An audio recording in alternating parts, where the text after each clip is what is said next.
King Aldric Thornhaven opened his eyes to the soft glow of morning light filtering through the stained glass windows of his bedchamber. The amber and crimson patterns danced across the stone floor in familiar shapes. Shapes he had seen 1,000 times before. His heart hammered against his ribs as he sat upright, his breath coming in short, desperate gasps. The silk sheets felt impossibly real beneath his trembling fingers. The scent of lavender from the gardens below drifted through the open window, mixing with the faint smell of beeswax from the candles that had burned through the night. It couldn't be real, yet it was 6 months. He had 6 months before the world would shatter. Aldric pressed his palms against his eyes, trying to steady the torrent of fragmented memories that clawed at his consciousness. Elena's scream, the wet sound of steel piercing flesh. His son Damien's body crumple into the ground, eyes wide with shock. Little Seraphine's unconscious form being carried into the darkness by rough hands. And that face, the scarred, twisted face of Sir Gareth Blackwood, the disgraced knight whose downfall Aldric himself had sanctioned barely a year ago. No, not a year ago. 7 months from now. The king's hands shook as he reached for the water pitcher on his bedside table. The cool liquid did nothing to wash away the phantom taste of blood that lingered in his mouth. His own blood, spilled on that dark road while traitors stood over him and spoke of revenge, of coins exchanged, of a kingdom ripe for the taking. A knock at the door made him flinch. "Your Majesty?" The voice belonged to Sir Edmund Greystone, captain of his personal guard and one of the few men Aldric had trusted with his life. Had trusted. Would trust? The temporal confusion made his head ache. The council meeting begins within the hour. "Shall I have your breakfast brought up?" Aldric forced his voice to remain steady. "Yes, Edmund." "Thank you." He listened to the footsteps fade down the corridor, then rose from bed on unsteady legs. His reflection in the polished bronze mirror showed a man of 43 winters, broad-shouldered and strong, with only a few threads of silver in his dark beard. No wounds. No scars from blades that hadn't yet tasted his blood. He looked exactly as he had that morning 6 months ago. The morning he'd spent reviewing trade agreements with the eastern provinces, blissfully ignorant of the conspiracy growing in the shadows of his own court. But he was not that man anymore. He carried the weight of his own death, and the knowledge of what that death would cost. Aldric dressed himself, waving away the attendants who tried to assist him. He needed to think, to plan.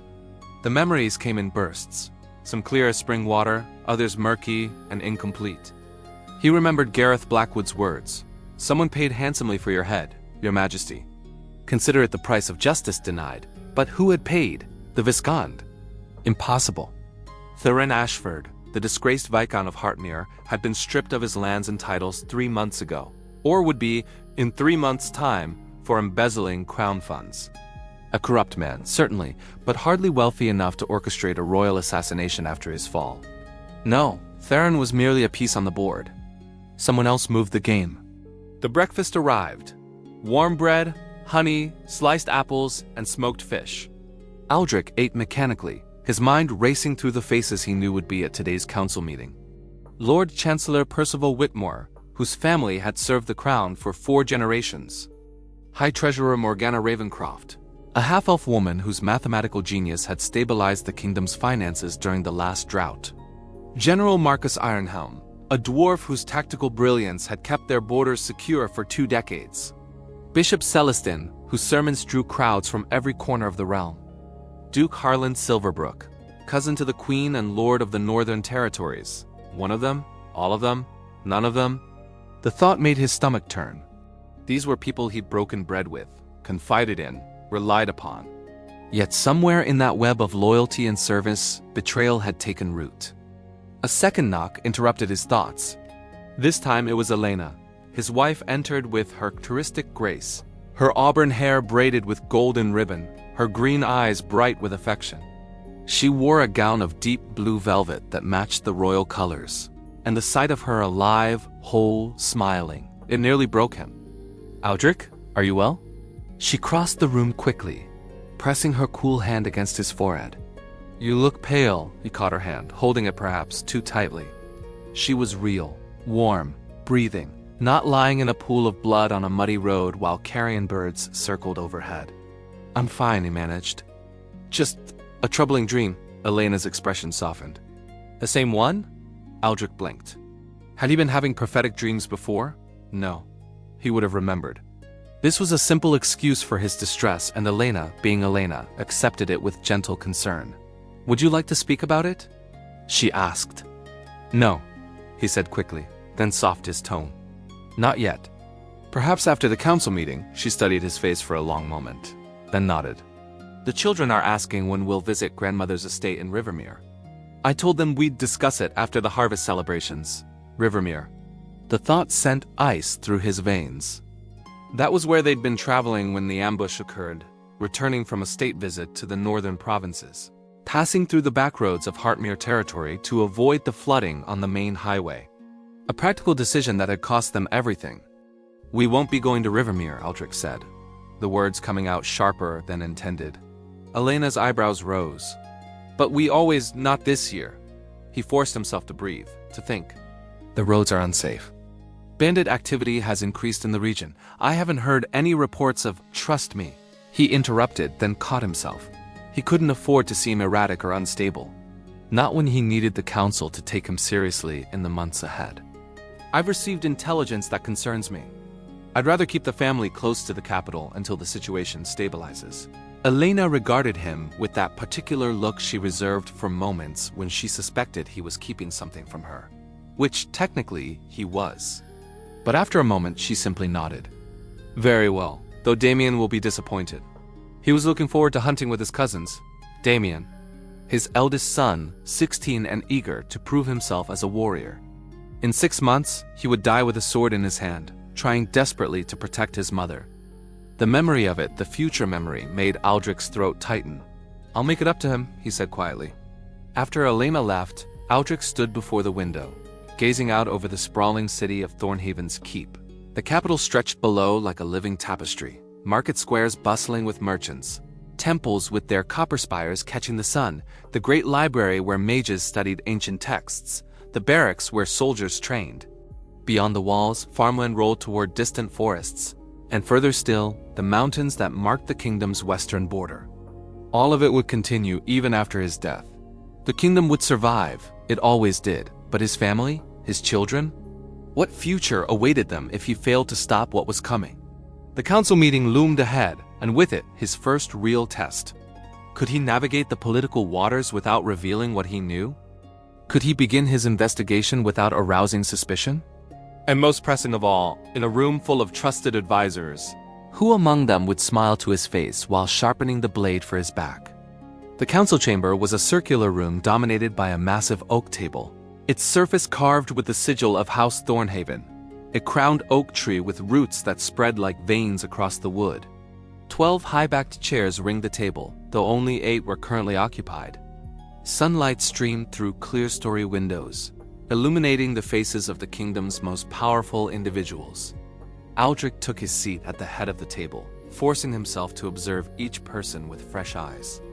In his previous life, his first life, he had seen these people as extensions of his own will, loyal servants of the crown. Now, he searched for cracks in their facades, inconsistencies in their words, the telltale signs of deceit. Lord Chancellor Percival Whitmore spoke first, as was tradition. The elderly human had served Aldric's father before him, his white beard and stooped shoulders giving him the appearance of a kindly grandfather. But Aldric noticed, perhaps for the first time, how Percival's watery blue eyes tracked every face in the room before settling on the king. Your Majesty, we have several matters requiring your attention.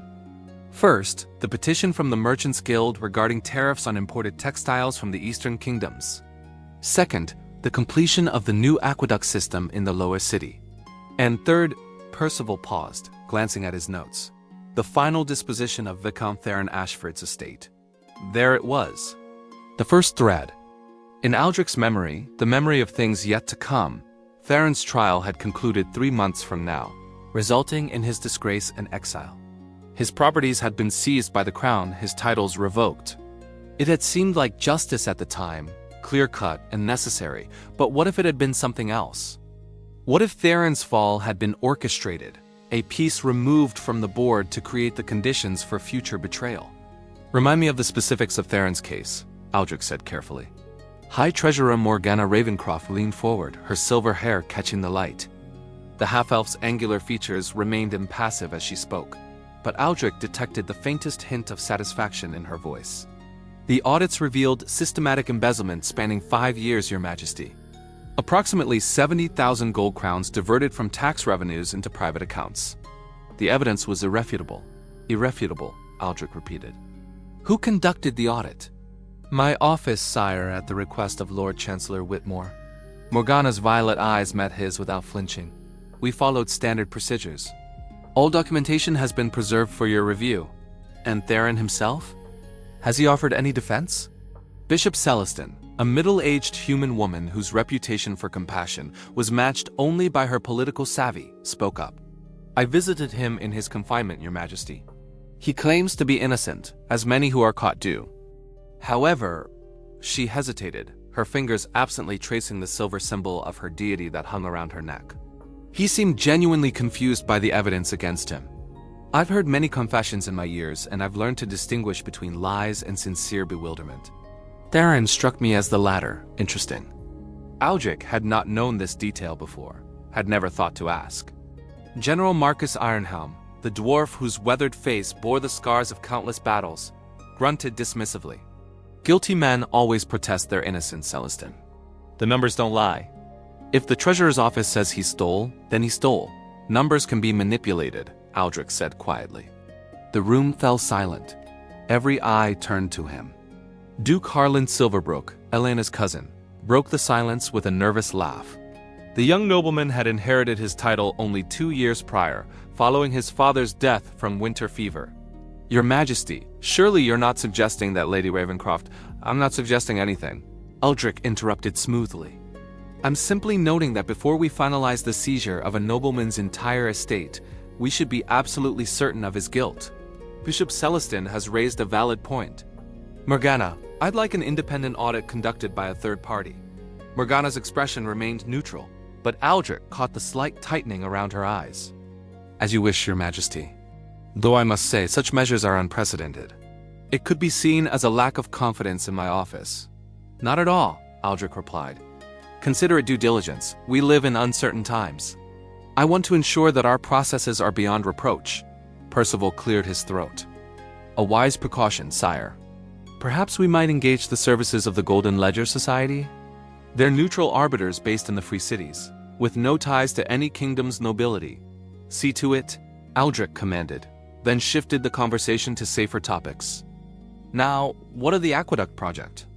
The meeting continued for another hour, covering everything from grain storage to diplomatic relations with the Elven territories to the south.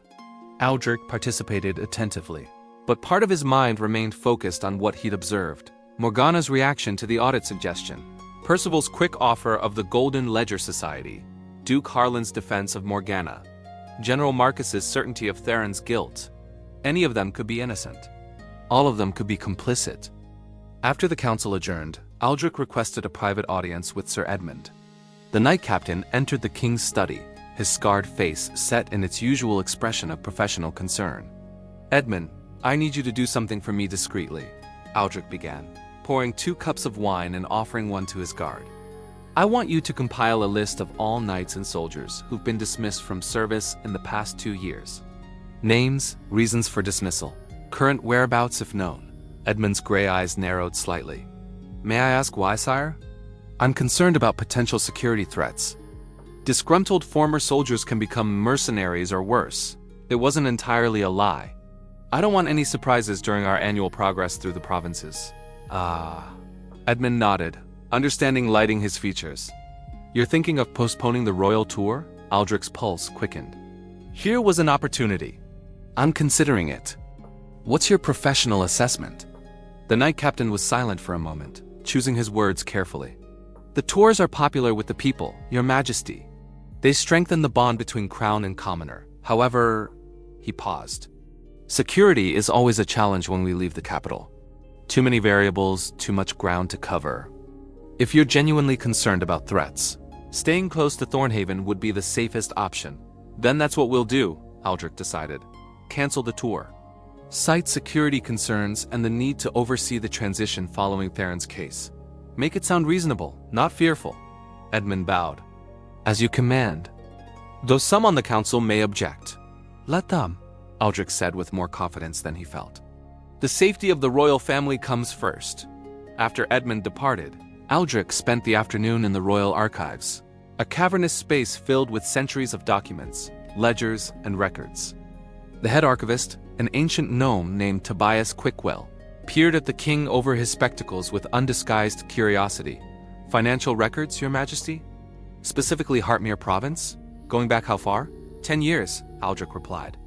I want to see the tax revenues, expenditures, everything related to Viscount Ashford's administration. Tobias's ears twitched, a gnomish expression of surprise. That will take some time to compile, sire. May I ask if this relates to the ongoing investigation? It does. And Tobias? Aldric fixed the gnome with a serious look. Discretion would be appreciated. Of course, Your Majesty. The archives are a vault of secrets. One more won't trouble me. That evening, Aldric dined with his family in the private solar, a more intimate space than the Great Hall. Damien regaled them with stories of his training, demonstrating sword forms between courses until Elena gently reminded him that weapons and dinner tables were a poor combination.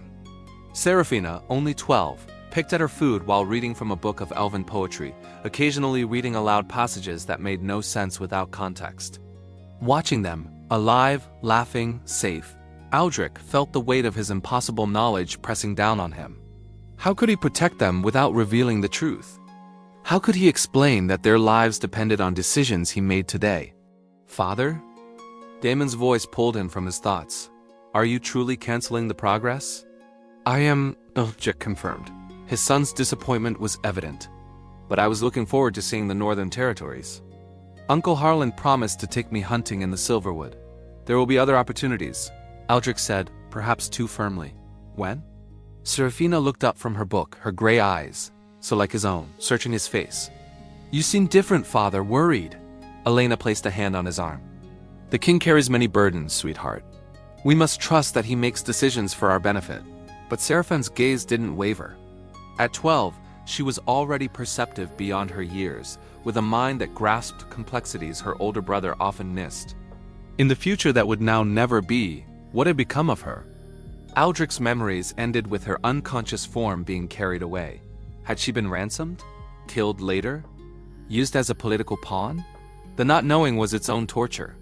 I promise, Aldric said, looking at each of them in turn, that everything I do is to keep us together. No matter what comes, we face it as a family. Damien raised his cup. To family, they echoed. But as Aldric drank, he wondered how many families had toasted such sentiments before treachery tore them apart.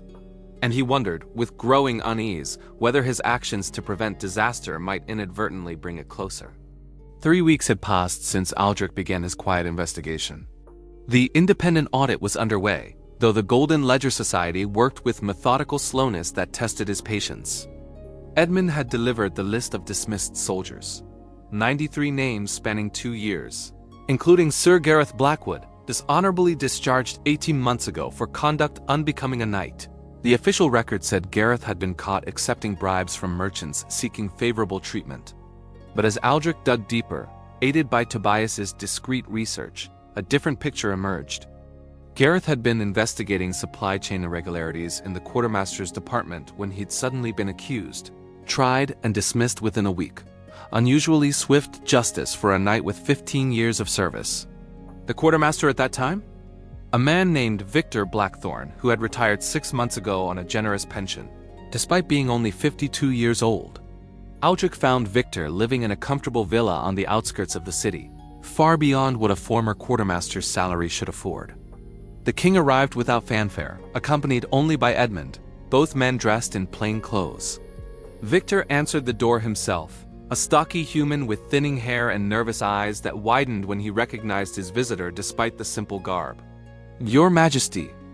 I had no idea. Please come in, come in. The interior of the villa confirmed Aldric's suspicions. Expensive furniture, imported rugs, artwork from the southern kingdoms. This was wealth accumulated quickly, not the modest savings of a career civil servant. Comfortable retirement, Victor? Aldric asked, settling into a chair uninvited. Victor's face had gone pale. I saved carefully, sire. Invested wisely. In what? Edmund asked, his hand resting casually on his sword hilt. Shipping ventures, mostly. My cousin runs a trading company in. Your cousin is a tavern keeper in the lower city, Aldric interrupted. I checked. Victor, I'm going to ask you direct questions, and I expect direct answers. Who paid you to destroy Gareth Blackwood's career? The man's composure crumbled. I don't know what you falsified records, Aldric continued relentlessly. Created evidence of bribes that never existed. Blackwood was getting too close to discovering that you were skimming from supply purchases, wasn't he? But you couldn't have acted alone. Someone helped you, gave you a way out. Who was it? Victor's hands trembled. Your Majesty, please. I have a family.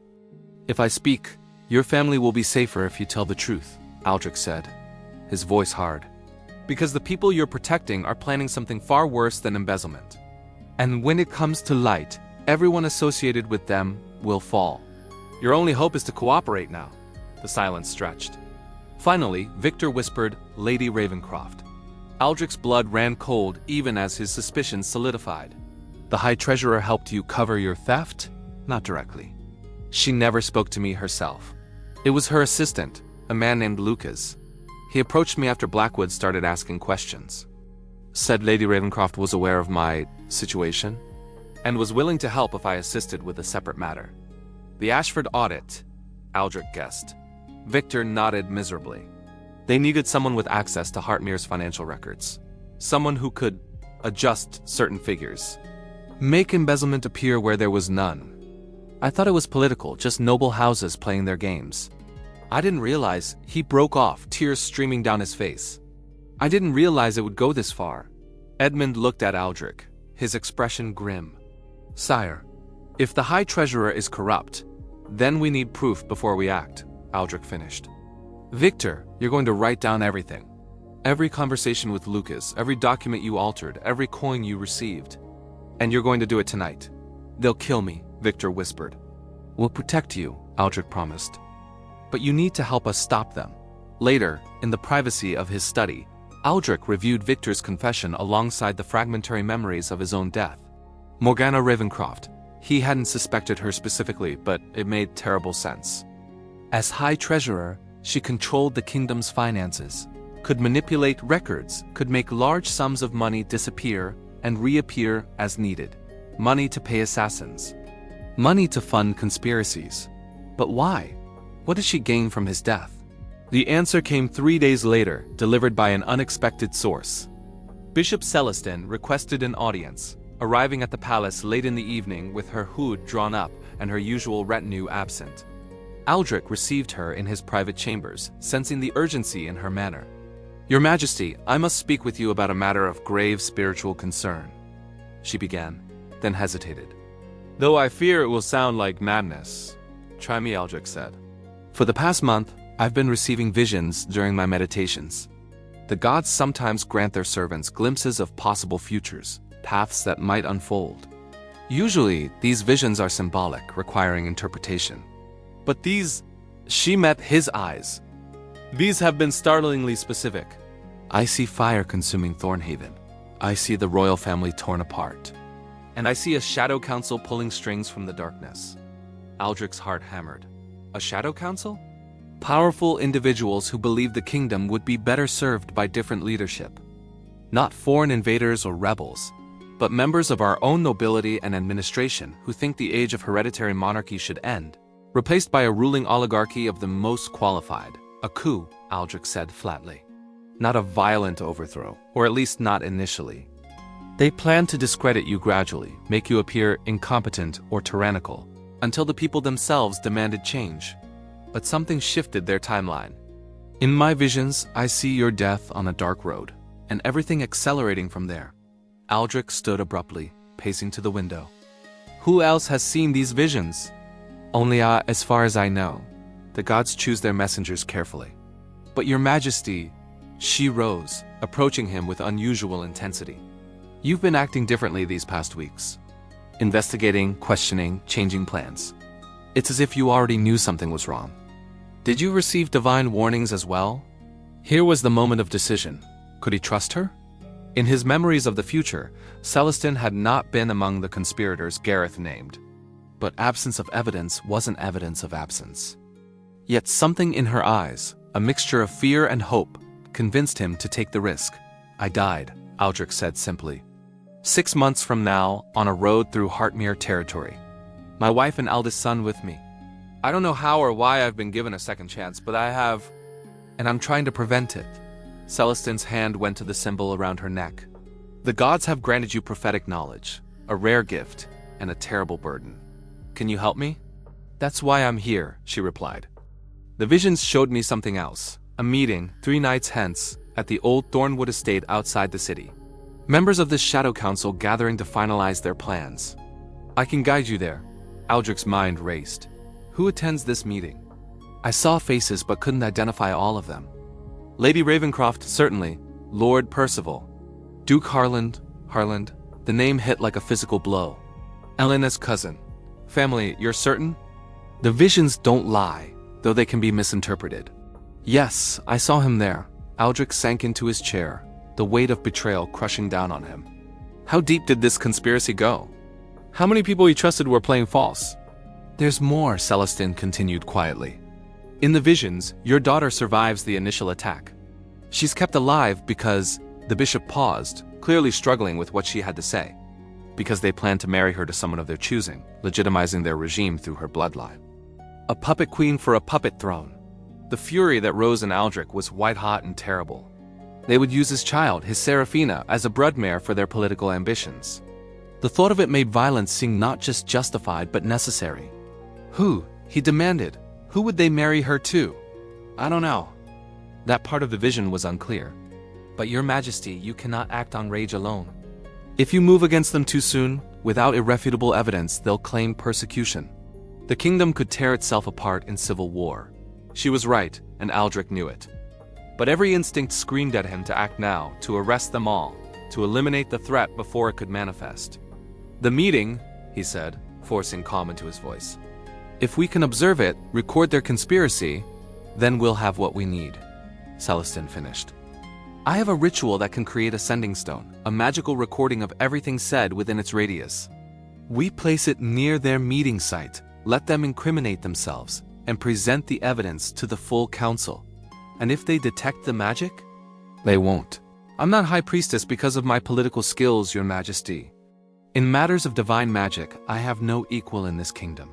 Aldric studied her face, searching for any sign of deceit. But all he saw was a woman who truly believed, that she was acting in service of higher powers and the greater good. 3 days, he said. We'll need a plan. As Celestin departed, Aldric returned to the window, staring out at the city lights. Morgana, Percival, Harland, 3 members of his inner circle revealed as traitors. How many more? And what would he do when the time came to expose them? Execute them? Exile them? Could the kingdom survive the revelation that its highest officials had plotted against the crown? A soft knock announced Elena's presence. She entered carrying a tray with tea and honey cakes, her expression concerned.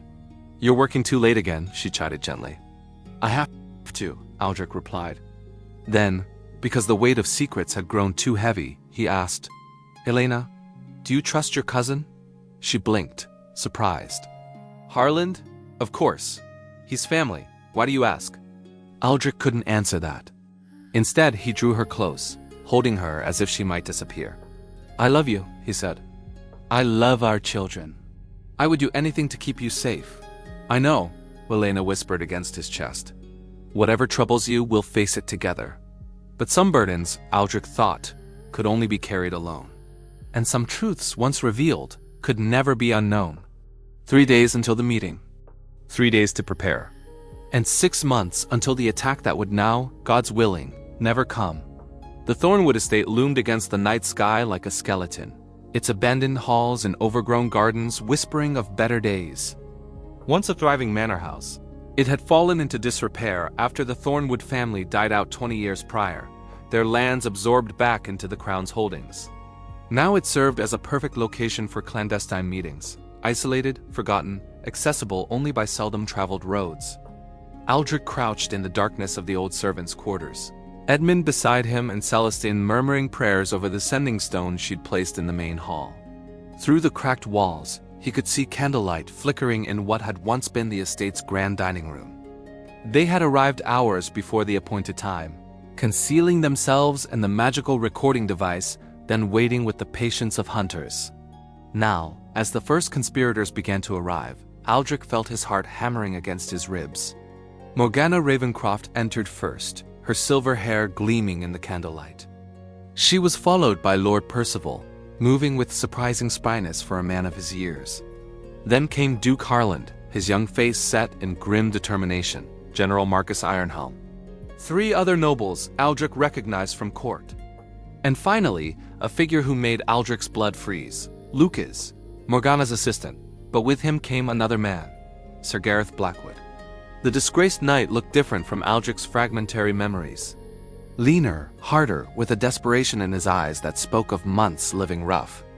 But it was unmistakably him, the man who would kill Elena, who would murder Damien, who would stand over Aldric's dying body and speak of payment for revenge.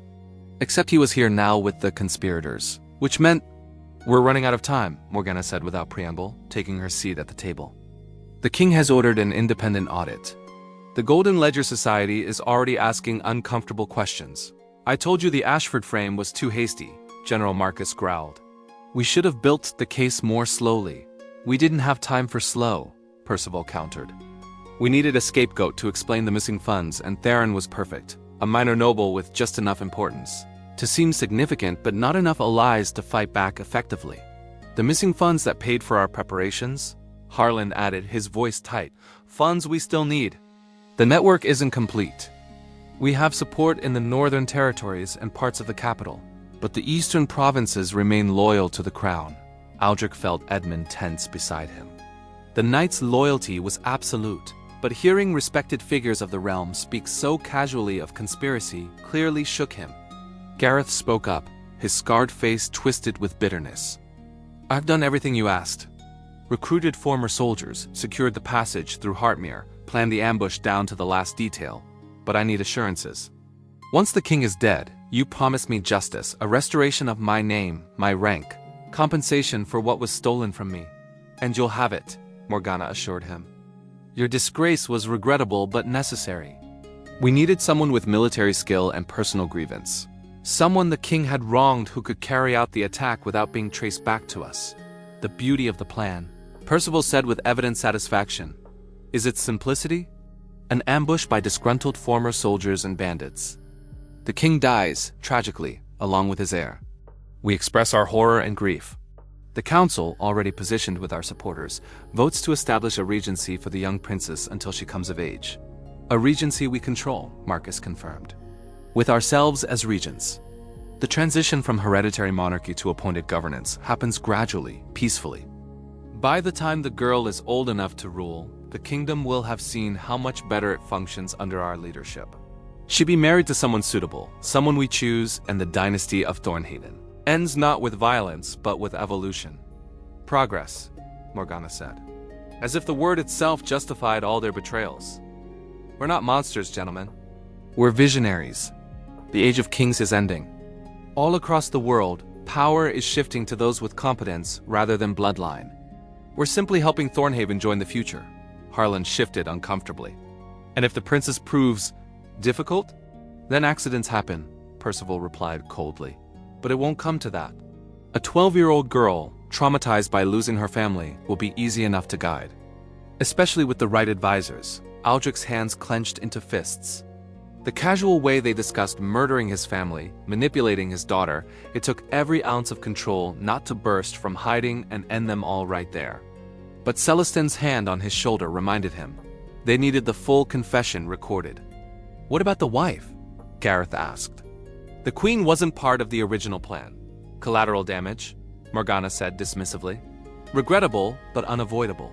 We can't have her surviving to challenge our authority or raise the younger son as a rival claimant."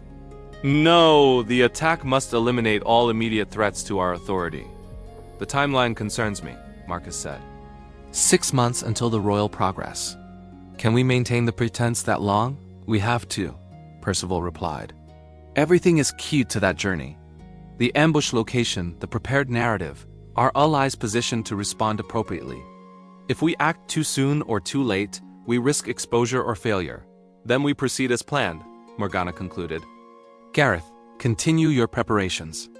The rest of us maintain our positions and continue undermining the king's authority where possible.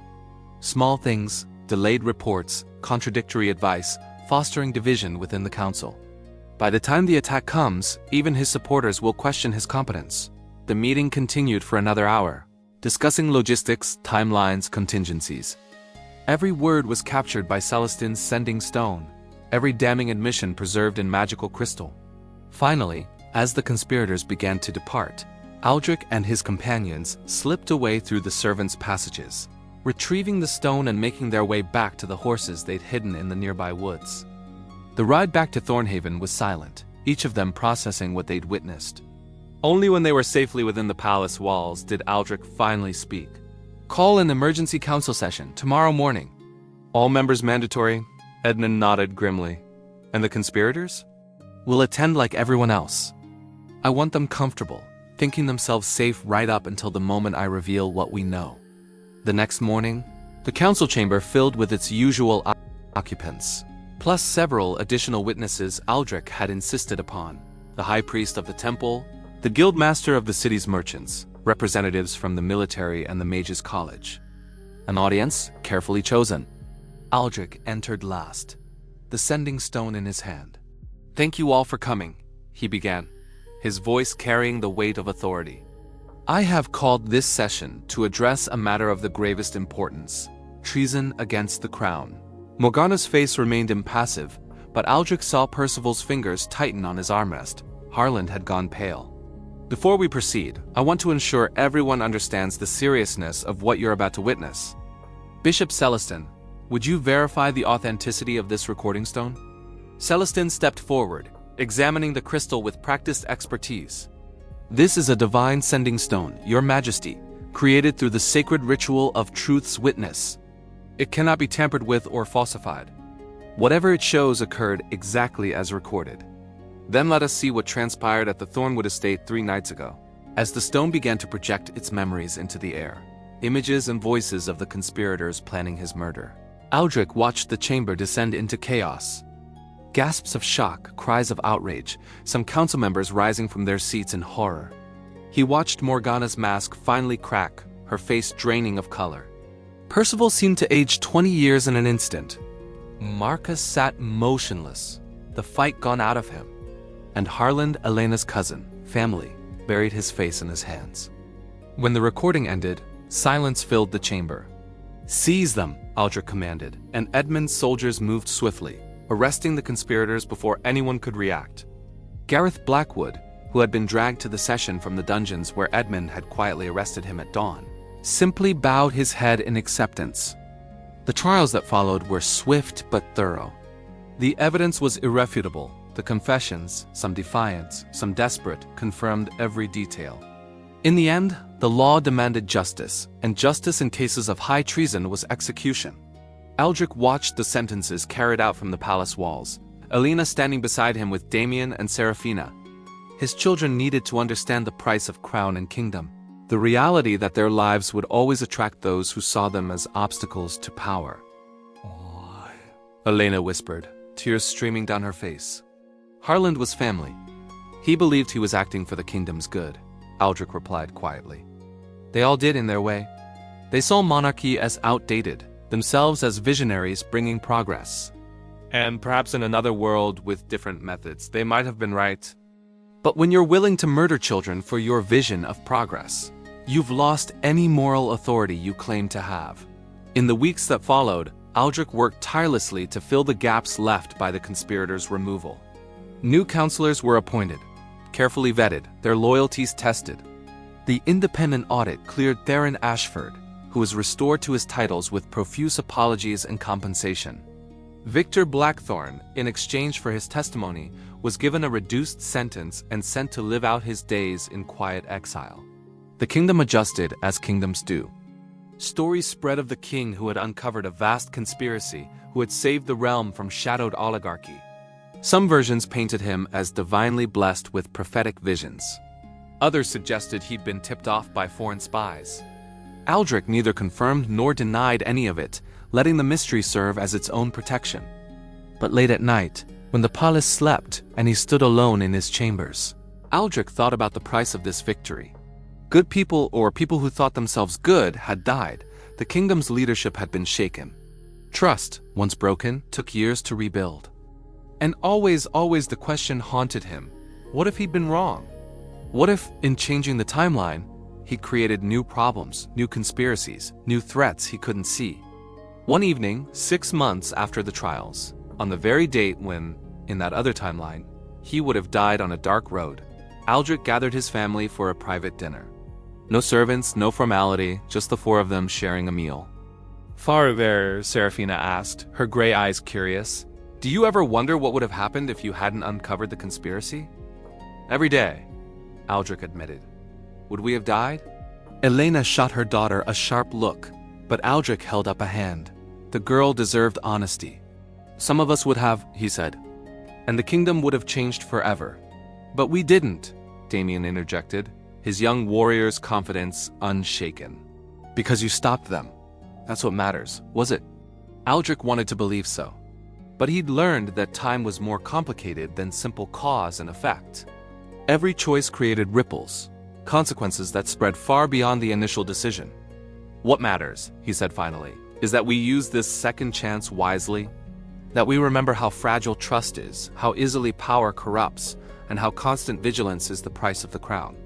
"That sounds exhausting," Serafina observed. Despite everything, Aldric laughed. "It is, sweetheart. It absolutely is." Later, as he tucked his daughter into bed, something he'd sworn to do more often after almost losing her, she asked one more question.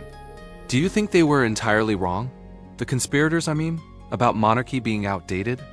It was a dangerous question, the kind that could plant seeds of doubt. But Seraphine's mind was too sharp to be satisfied with platitudes. "I think," Aldric said carefully, "that any system of government is only as good as the people running it. Monarchy, oligarchy, democracy, all can become corrupt if those in power forget they serve the people, not the other way around. Our job, yours and mine and your brother's, is to be better, to earn the crown we wear every single day. And if we can't, then we step aside. Because power without responsibility is tyranny, regardless of what you call it." Serafina seemed to consider this, then nodded. "I'm glad you're my father, and I'm glad you're my daughter," Aldric replied, kissing her forehead. "Now sleep. Tomorrow's lessons won't teach themselves." As he left her room, Aldric paused at the window overlooking the city. Somewhere out there, in the streets and houses and markets, people lived their lives unaware of how close they'd come to civil war. They went about their business trusting that the crown would protect them, guide them, serve them. It was a trust Aldric would spend the rest of his life trying to deserve. The future was still uncertain, it always would be. New threats would emerge, new conspiracies form, new challenges arise. But this time, Aldric faced them with the knowledge that second chances, however they came, were precious beyond measure, and he would not waste his. The moon rose over Thornhaven, silver light spilling across the kingdom like a benediction. In his chambers, King Aldric Thornhaven closed his eyes and allowed himself, finally, to rest. He had cheated death, exposed treachery, and saved his family. Tomorrow, the work of ruling would begin again. But tonight, just for tonight, he could sleep peacefully, knowing that the dark road 6 months ahead had been erased from time's tapestry. And that perhaps was enough.